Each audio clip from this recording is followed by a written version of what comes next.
Hello and welcome to yet another installment of Elections on Kaya, your one-stop shop of everything you need to know in the lead up to the 29th of May. Now, we've said this multiple times, but it's worth emphasizing once again. This is one of the most unprecedented elections, not only because of the number of people who are contesting, but because of how many people are registered to make their mark. No matter how you dice it, the stakes couldn't have been higher. And so we've decided to take a moment today to hone in on one of the new players. Depending who you ask, they're already making moves and have people talking about their own offering and exactly what they're going to be doing if they were to get your support. Joining us now on Elections on Kaya is Mmusi Maimane, the leader, of course, of Build One South Africa, who, of course, have added their name to the long list of people who want your support. Great to have you on Kaya. Thanks for popping by, sir. No, it's my great privilege, and I'm grateful to be on here as Mkaya. Indeed, indeed. Yeah. And I've already seen that you really are, given the conversations we've had. Let's jump straight into it. Yeah. BOSA is promising a job in every home, and I think that's probably going to be what reverberates in people's minds when they think about the organization. Do you mean that literally? Absolutely. 40% of our households in this country are dependent on welfare, they're dependent on remittances. So effectively, there's no one who wakes up in the morning to go to work. That not only robs people of their dignity, means that we end up with a divided society of those who work and those who don't work. So the fix for that is about investing heavily, particularly in the township economy. We've put 220 billion rands on the table. We want to make sure that we stimulate micro-enterprise. I think we can use extended public works programs to attract particularly youth in communities where there are high levels of unemployment. But more seriously, I want to ensure that youth, particularly young people, get a national civilian service where they can spend a year, and in that year, 6 months, they do internship work, and the second 6 months they can work. This way, in an economy that is growing, we can achieve that, and it is effectively about 2 million jobs over the next 5 years. Oh, okay, because that's obviously the next question, the timelines. Where's this money going to come from? South Africa doesn't have a money problem. South Africa's got a leadership problem. We have enough wasteful expenditure to be able to recuperate, but we've also got priority spend that we need to direct to economic activity. At this point in time, much of our expenses are driven towards not only debt servicing costs, but keeping a bloated administration on the table. So on two fronts, one, I think we need to enter a genuine conversation about how we deal with South Africa's debt and how do we ensure that even on payment terms, we can free up some resources to be able to invest. Secondly, I've suggested what is called a Jobs and Justice Fund, which allows companies, particularly those who benefited historically under apartheid, to be able to contribute towards a fund that is managed by both private and public players so that we can stimulate funding into productive activity. And then lastly, I think it's about materializing some of the assets in restructuring some of the state-owned enterprises so that we're clear that we can use the fiscal revenue we derive from that in driving economic activity. You know, a lot of people who have spent, hopefully, the past couple of weeks listening to the different organizations might say it feels like there's a golden thread that passes through a number of new players. And let me just say, the smaller parties, right? Everybody is promising a better lived condition, a better lived reality, jobs in many respects. It's a matter of the numbers about how many of those jobs, and economic growth. Even for those who are disillusioned by the status quo, by the government of the day, it feels as though a whole lot more could have been achieved by creating a much broader alliance amongst new entrants, for argument's sake, than by having the current situation where everybody, it seems, is out for their own portion of the spoils. For a voter who's undecided, thinking in that way, what's your response? Yeah, first and foremost, you know, when I left Parliament in 2019, and I tasted both defeat and I tasted victory, right? So in some ways, you've got to answer the question, when you go to the ballot, there are a number of things that are within your consideration. One of them is leadership. Have these people actually been through life and the shaping of life? When I left Parliament, I then proceeded to work in the private sector because actually most MPs don't know how to make a job. And I learned a fortune And that's why I'm confident that the jobs we're talking about are actually possible. So one of the things that we ran is an effective private equity to be able to ensure that investments, particularly the $1 trillion that's available, can flow into South Africa. But then the third dynamic is I then went and developed academically, I'm completing now a PhD. So on first instance, South Africans who go vote need to recognize that there's a person, there's a candidate whom you can trust and who's been through life. Mm-hmm. The second issue is that actually I've given South Africans the right to choose their candidates. Of all the candidates that are standing in BOSA, all of them come from communities, which means you can remove them at any point if you don't like what they're doing. And ultimately, you are the ones who's sponsoring their vote. The third issue is that actually we've demonstrated a government in working. This is not just talk. I reject the idea. I've gone out into communities, and where communities didn't have water, we put boreholes. We did the actual work so that talk isn't, talk is cheap. Do the work. But lastly, we were the party that fought the electoral amendment bill, and that speaks principally to the question you are raising, which I agree with. Isn't there just an over-proliferation of new parties? Right. And part of it is the electoral amendment bill has brought us to a place where our elections are a bit like a big pizza, and every slice does in fact count, which stimulates behavior that says then everyone must fight for their little bit. If we were brave enough, which is what should have done after the Constitutional Court judgment in 2020, and amended the electoral bill, we would have ended up with a constituency-based system, which means that you're not contesting parties all over the country, but you're contesting people who can say, in Johannesburg, there are the following candidates, vote for them. Makes it smaller, makes it more manageable, and it makes it more accountable. It means someone must come back and respond after Parliament. But the system as we have it, as a pure proportional one at this point in time, has delivered the problem. So the next thing that we've got to do in the next 5 years is actually to fix the electoral amendment bill so that there's a constituency based as direct election. But here's what I'm lastly confident about. I've been engaged in a number of parties. As you know, we've brought a number of them to come together so that there's one. But I also do think after the 29th of May, more will come together. Not so that you have 50 artisanal parties, but that you have one on the ballot that we all can focus on and work on. So I'm comfortable enough that that conversation is being had. I'm meeting with respective leaders to have that conversation.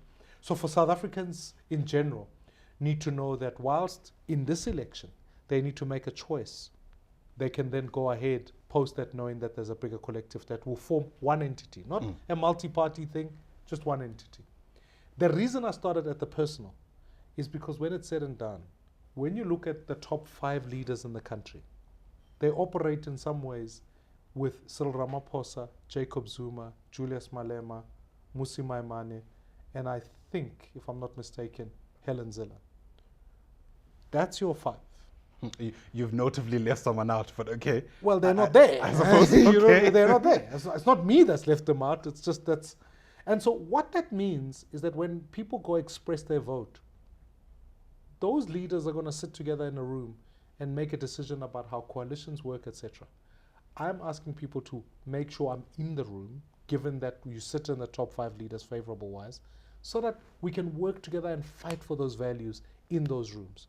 Because otherwise, you only allow certain people in the room by using your vote, and you end up with choices that lead you in a particular direction. I'm comfortable enough that I can campaign in KwaZulu-Natal, in the Eastern Cape, and the Western Cape, and Gauteng, and South Africans recognize and know what we're about, which is what this election is about. All right, so I hear that. And I'm going to push back slightly because I'm sure you'll agree, selling this idea of political party heads or political parties, frankly, being able to sit around a table and agree is a difficult one, given the experience we've had with coalition government so far. And yes, BOSA wasn't part of that because, I mean, this is the first election you're contesting. But I'm sure you're watching, and there are aspects of the instability that you're also noting. What's BOSA's proposition about the unique voice you'll be adding to those discussions that will see an end to that? Yeah, it's actually the work that we've done. You know, in South Africans judge coalitions on the basis of what's happened in the recent while and forget the fact that, take Cape Town. Cape Town wouldn't have changed government had it not been for a 7-party coalition. I worked in the 2016 elections that kept Herman Mashaba as mayor of Johannesburg through being able to collaborate with leaders. And at the time, the Citizens Charter was indicating improvement and better satisfaction of services, not because we were able to work with parties, even at times with people we disagreed with. Leadership in this country is about managing contradictions. You've got to be able to talk to black and white. You've got to be able to talk to rich and poor, Jew and Muslim. You've got to be able to bring South Africans together. Is that where you reckon things are going wrong now? And what has happened now is that you've got a backroom deal of the ANC and the EFF with a puppet mayor with the interest not of governing, but with the interest of amassing resources heading towards a 2024 election. And therefore, I do think that 2024s, we mustn't hark towards a one-party dominance that's delivered looting and stealing. Actually, we need to be able to bring a grand sense of coalition of multiple parties. I've worked with nearly most of those parties to be able to steer a way forward. And I think things can be able to change for the better, because we can't go backwards. We have to know that no one is going to get a 50% majority. And I think I've seen how we negotiate and bring people together. We can do it again. You know, depending who you ask, I think certainly in my experience, BOSA has certainly been amongst the more vocal organizations around the need for independence, the work you've done, all the way to do with the legislation and things like that. However, not every independent is, of course, affiliated to BOSA, right? And I wonder to what extent you reckon that might work against you. What do I mean by that? Independents are saying all manner of things in the lead up to the 29th of May. And people who aren't following the detail might misassign commentary to BOSA, given how vocal you've been about independence. Is that something that worries you at all? This idea that there are so many different independents specifically who themselves aren't necessarily backing the message that you're putting out? Yeah, but at the same time as that, we've really over-invested in making sure South Africans can see our message, which is a job in every home, and we've been working in communities, building structures in communities. Elections are time-consuming and expensive by nature. You've got to be able to demonstrate national reach and put it out. So I think we're doing a lot of hard work at making sure that the message is consistent, our candidates are working with us. It was ever thus. You were always going to have a candidate who wants to stand independently of us and be able to do that, which we allowed them, because you've got to be crystal clear about a vision of non-racialism, crystal clear about what we're about, which is a job in every home, crystal clear about the education of our kids and moving 30% to 50% and making sure communities are safe.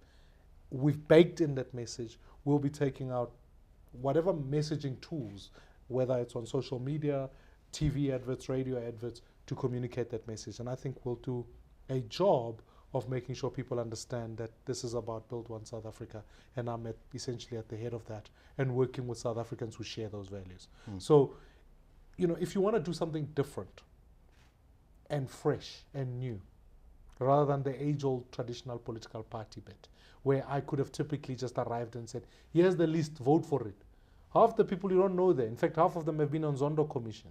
So, frankly, we took the risk of allowing communities to nominate those people. I met some of the candidates for the first time, but there was an independent panel that vetted them, trained them, developed them, make sure they're the most ethical, talented, fresh faces to politics. People like Ayanda, people like Nobuntu Hlazo Webster, people like Kathy, and so many diverse voices who have come on board and bring in fresh talent, right? Like, politics can't be stale. So I'm comfortable enough that people will begin to, they are seeing. That's why on the ballot we'll even say it's Build One South Africa with Mmusi Maimane, so that you can see this is what we're talking about. What happens in scenarios where communities choose candidates that don't align with your values? Do we drop those candidates? It's their right. Those candidates can stand on their own. Nothing compels them to stand with us.